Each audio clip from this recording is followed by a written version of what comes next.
What if I told you that the family who treated you like garbage for 29 years was about to get the shock of their lives? What if the grandfather they barely remembered had left you something that would change everything? This is Mia's story, and trust me, you won't believe what happens next. If you're enjoying this revenge story, please hit that like button and drop a comment below telling me what you think will happen next. Don't forget to subscribe to our channel for more incredible revenge stories like this one. Meet Mia Rodriguez, a 29-year-old woman who spent her entire life being treated like she didn't belong in her own family.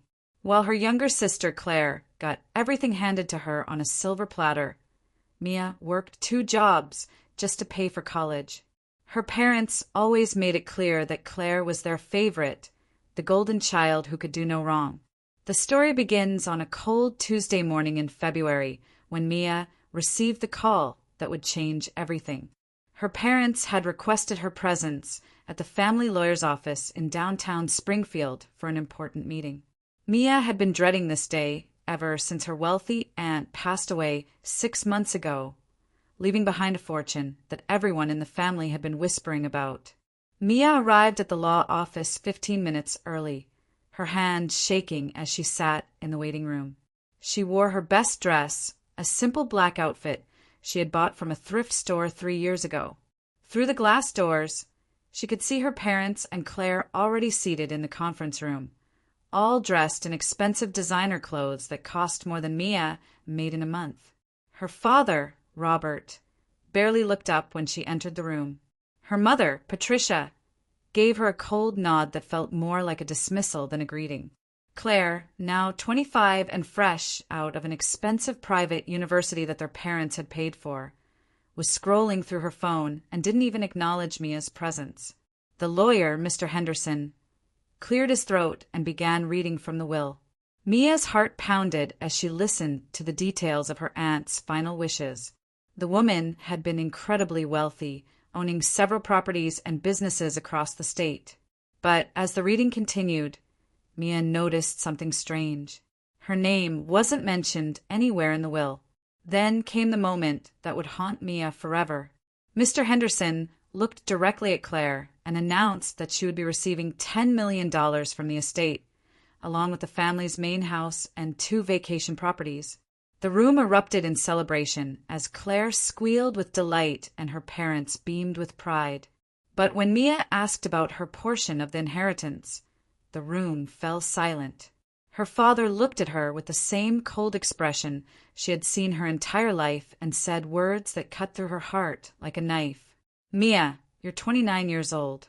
It's time you learned to stand on your own 2 feet. Claire needs this money to start her life properly. You need to go out there and earn your own." The words hit Mia like a physical blow. She had always known her parents favored Claire, but she never imagined they would leave her with absolutely nothing while handing her sister millions of dollars. She sat there in shock, watching as her family celebrated Claire's windfall as if Mia didn't even exist in the room. What none of them knew was that across town, in a small law office that specialized in estate planning, another lawyer was preparing to contact Mia about a completely different inheritance. Her grandfather, who had passed away when she was just 5 years old, had left specific instructions that his final gift to Mia should only be revealed after her 29th birthday. And this gift would make Claire's $10 million look like pocket change. The drive home from the lawyer's office felt like the longest journey of Mia's life.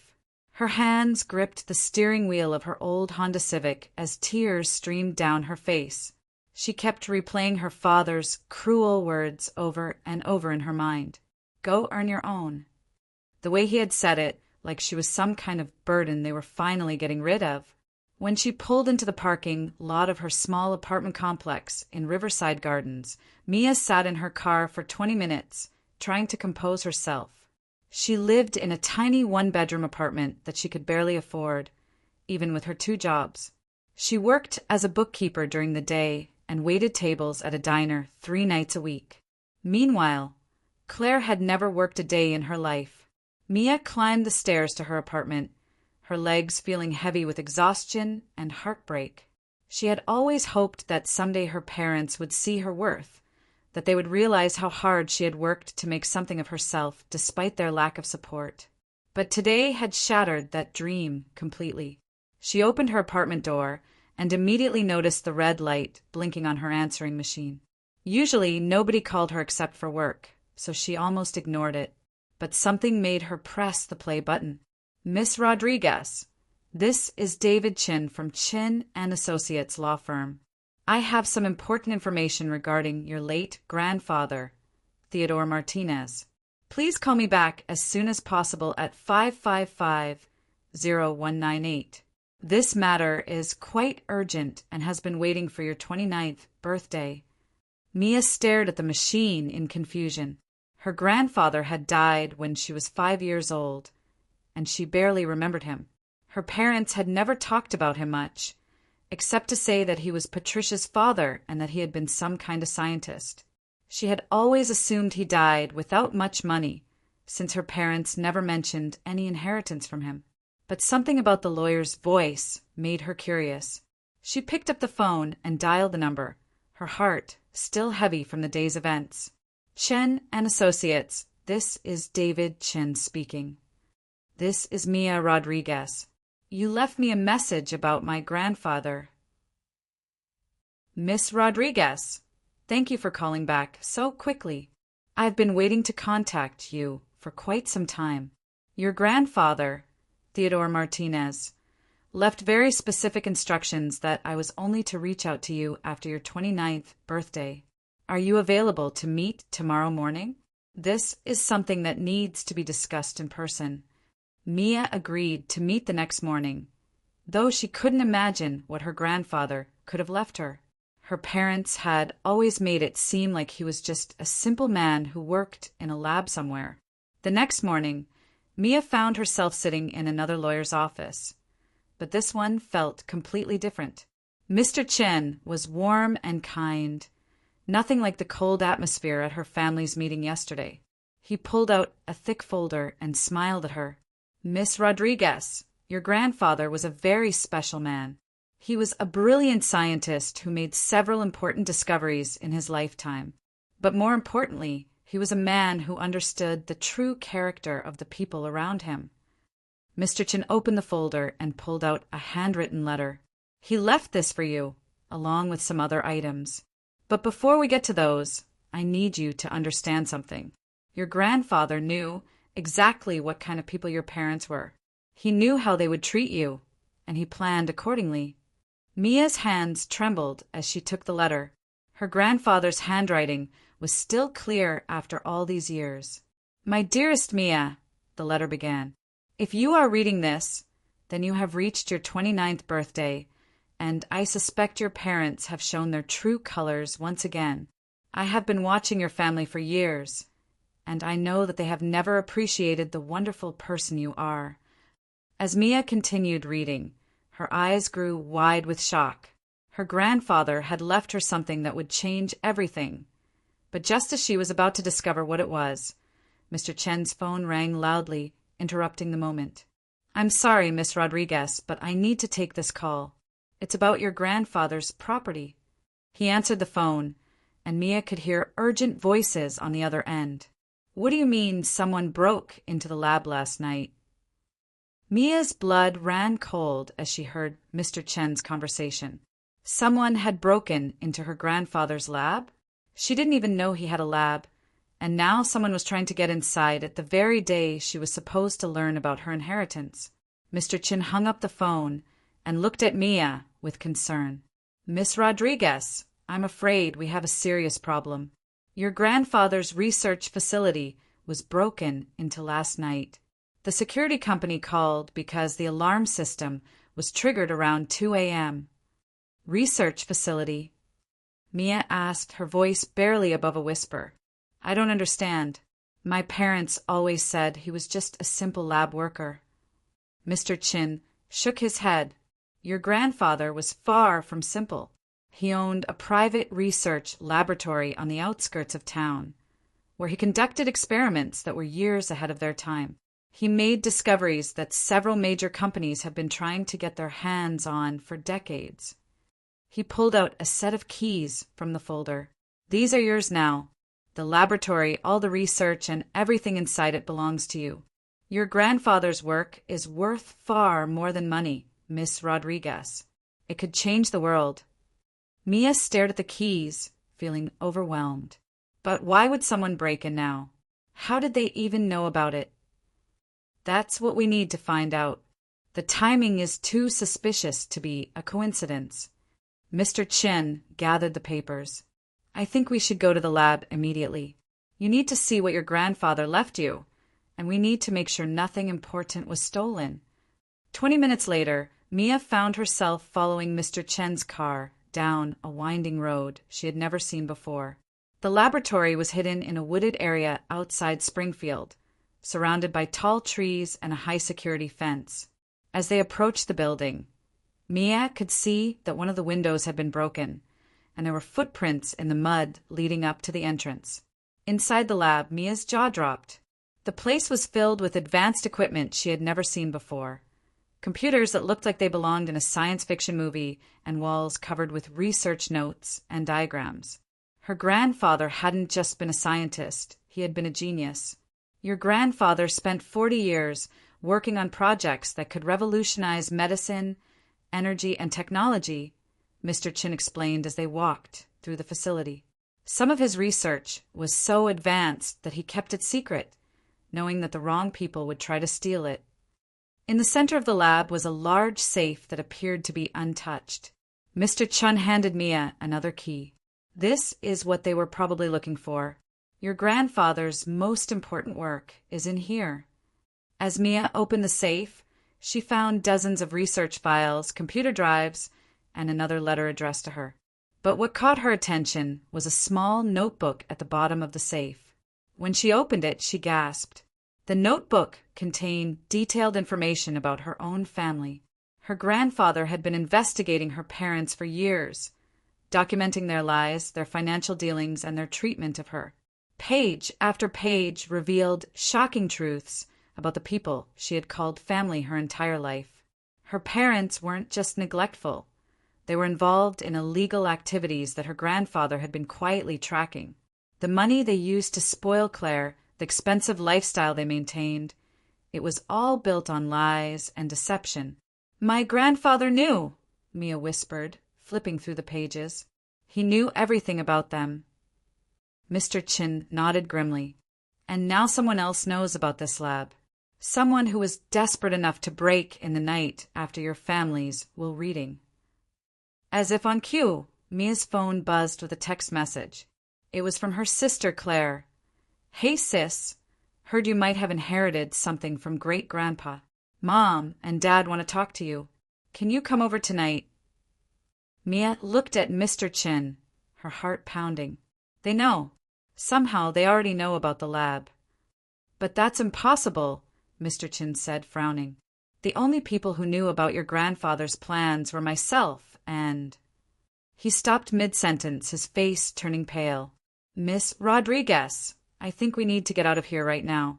If your family knows about this place, then they know you're here. Just as he spoke, they heard the sound of car doors slamming outside. Through the lab window, Mia could see 2 black SUVs pulling up to the building. Her parents and Claire stepped out of one vehicle, along with 2 men in dark suits that she had never seen before. Her father was walking toward the lab with a look of fury on his face that made Mia's blood freeze. Mia's heart pounded as she watched her father march toward the laboratory entrance. She had never seen him look so angry, and the 2 mysterious men in suits walking beside him made the situation even more terrifying. There's a back exit, Mr. Chun whispered urgently, grabbing Mia's arm. We need to get you out of here now. But before they could move, her father's voice boomed through the broken window. Mia, we know you're in there. Come out right now, and we can discuss this like a civilized family. Civilized. Mia whispered to herself, thinking about how they had treated her yesterday. There was nothing civilized about her family. Mr. Chun was already moving toward the back of the lab, carrying the most important research files. Your grandfather planned for this possibility. He knew your parents might try to take everything from you. As they reached the back door, Mia could hear her mother's voice joining in. Mia, darling, we just want to talk. Your grandfather's research belongs to the whole family, not just you. Mia almost laughed at the fake sweetness in her mother's voice. Yesterday, they had told her to go earn her own money. Now they were calling her darling and talking about family. They slipped out the back door and into Mr. Chen's car. But as they drove away, Mia couldn't stop thinking about what she had seen in her grandfather's notebook. Her family secrets were all there, documented in careful detail. She finally understood why they had treated her so badly all these years.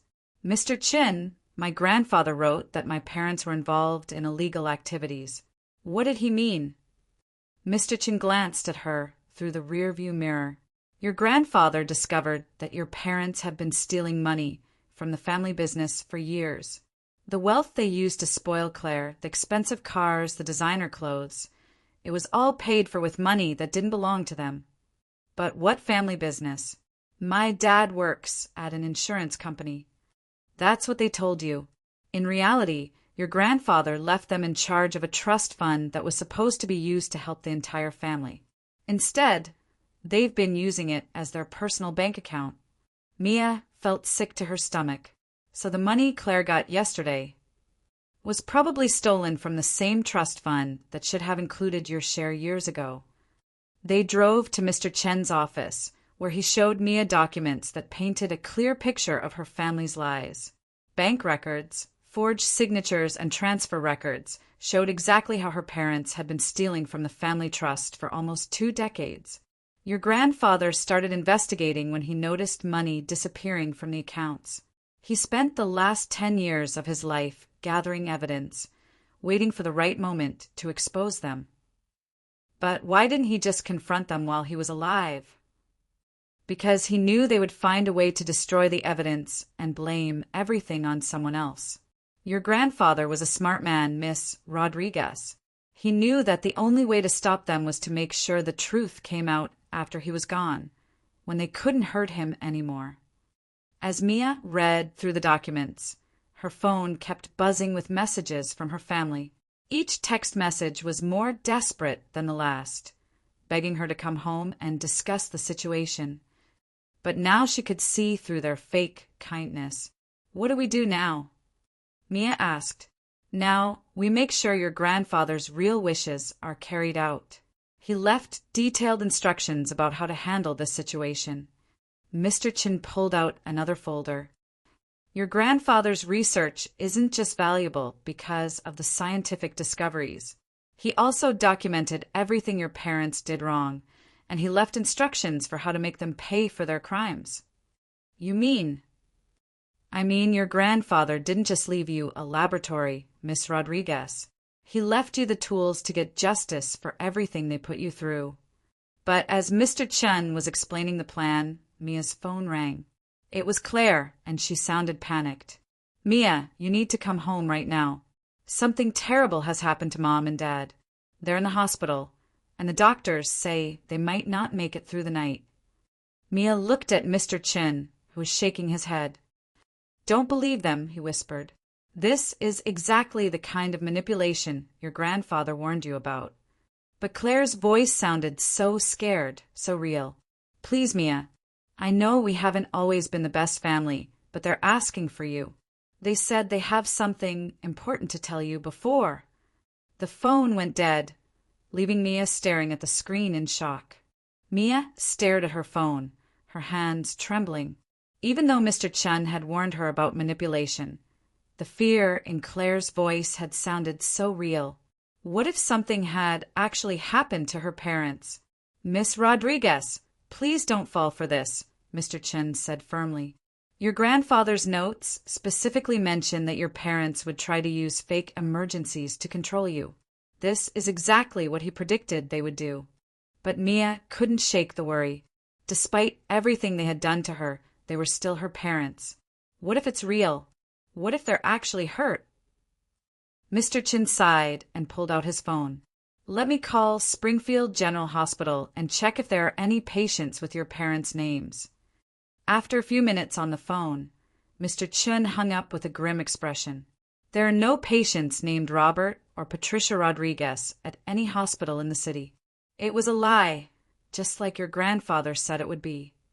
The relief Mia felt was quickly replaced by anger. Even now, even after she had discovered their years of lies and theft, they were still trying to manipulate her. But this time, she wasn't going to fall for it. Mr. Chin, I want to know everything. I want to see all of my grandfather's evidence, and I want to understand exactly what he planned for me to do. For the next 2 hours, Mr. Chin showed Mia the full extent of her grandfather's investigation. The evidence was overwhelming. Her parents had stolen over $3 million from the family trust over the past 15 years. They had forged documents, created fake business expenses, and even claimed that Mia had died in order to stop sending money for her education. They told the trust administrators that you died in a car accident when you were 19, Mr. Chin explained.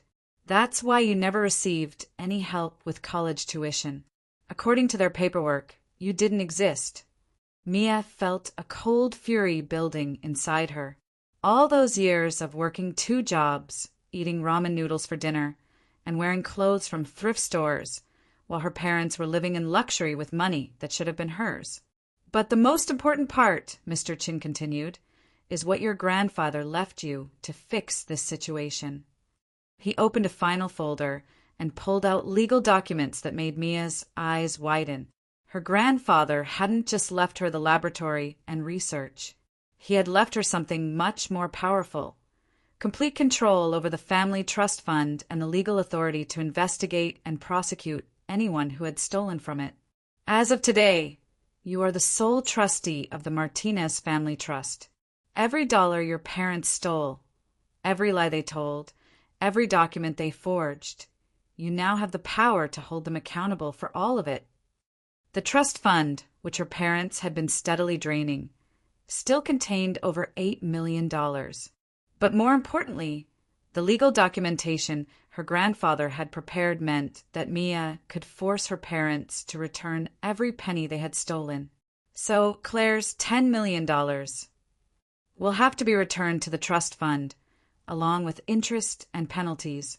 Your parents will face criminal charges for fraud and embezzlement, and you, Miss Rodriguez, will finally get the justice you deserve. As the full impact of her grandfather's plan became clear, Mia felt a mixture of emotions she had never experienced before. The grandfather she barely remembered had spent the last years of his life making sure she would be protected. He had seen through her parents' lies and had planned the perfect revenge. Her phone buzzed again. This time it was her father calling directly. When she answered, his voice was no longer fake and sweet. "Mia, I don't know what lies that lawyer has been telling you, but you need to understand something. That research belongs to this family, not just you. If you try to keep it all for yourself, you'll regret it."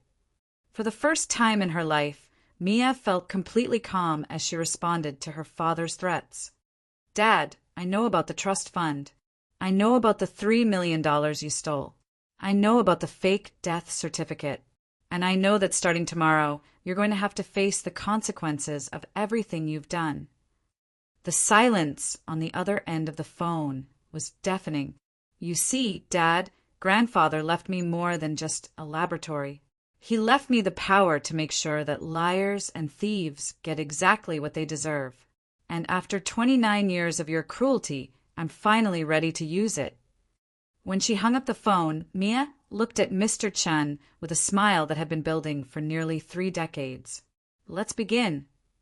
The next morning, police cars pulled up to her parents' mansion in Brookfield Heights. As Robert and Patricia Rodriguez were led away in handcuffs, their neighbors watched in shock.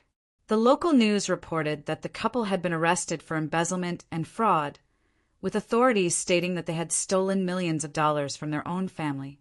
Claire stood in the doorway of the house that would soon be repossessed, crying as she realized that her $10 million would have to be returned. Everything she had taken for granted was disappearing, and for the first time in her life, she would have to earn her own way. Meanwhile, Mia sat in her grandfather's laboratory, reading through his research notes, and finally understanding the brilliant man who had loved her enough to plan the perfect revenge. The little girl who had been ignored and rejected had grown up to become the woman who would rebuild the family legacy the right way. As she looked at the laboratory equipment around her, Mia realized that her grandfather had given her something far more valuable than money. He had given her the chance to use her intelligence and strength to create something meaningful. The research he had left behind would help thousands of people, and the money from the trust fund would finally be used for its intended purpose, helping family members who truly needed it. Her phone buzzed with a text from Claire. "I'm sorry, Mia. I'm so sorry for everything." Mia looked at the message for a long moment, then typed back, "I forgive you, Claire, but now you have to learn what I learned years ago. It's time to go earn your own." From her grandfather's laboratory, Mia could see the sunrise over Springfield, and for the first time in her life, she felt truly free. The people who had spent years telling her she wasn't good enough were finally facing the truth about themselves. And the grandfather she had barely known had made sure that kindness and justice would win in the end. Sometimes the people who love us most are the ones who teach us that we're stronger than we ever imagined. And sometimes the best revenge is simply giving people exactly what they deserve.